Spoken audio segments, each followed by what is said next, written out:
Bonjour à tous, Seb Marseille, j'ai 39 ans et je suis skipper de l'IMOCA Foussier en vue du Vendée Globe 2024.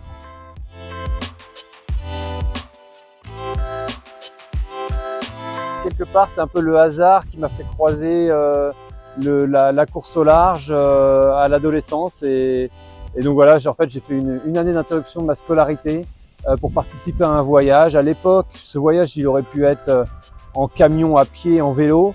Il était en bateau et donc j'ai fait cette année de césure dans ma scolarité et quand je suis revenu, j'étais passionné de navigation.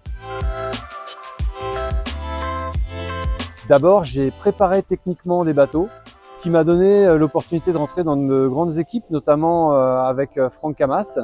Et en rentrant dans les équipes de Franck Camas, j'ai basculé sur la partie navigation, mais pour le coup en équipage.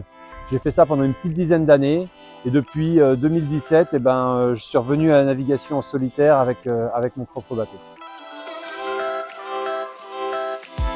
Il y a la préparation technique du bateau qu'on voit beaucoup. C'est-à-dire qu'un bateau, un IMOCA, c'est un bateau qui fait 18 mètres 28 de long, qui pèse, le mien il pèse presque 9 tonnes. Il y a 600 mètres carrés de voile. On a de l'électronique, on a de l'informatique, de l'électricité.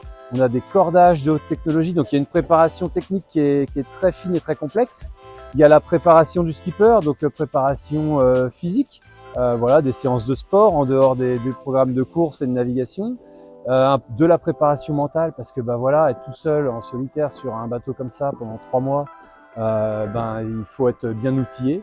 Et ce qu'on voit un petit peu moins, c'est que pour réaliser tout ça, il faut des partenaires comme MCE pour me soutenir. Et donc ce volet-là prend énormément de temps dans la préparation, de construire une équipe, réunir des partenaires et faire que le projet soit viable économiquement.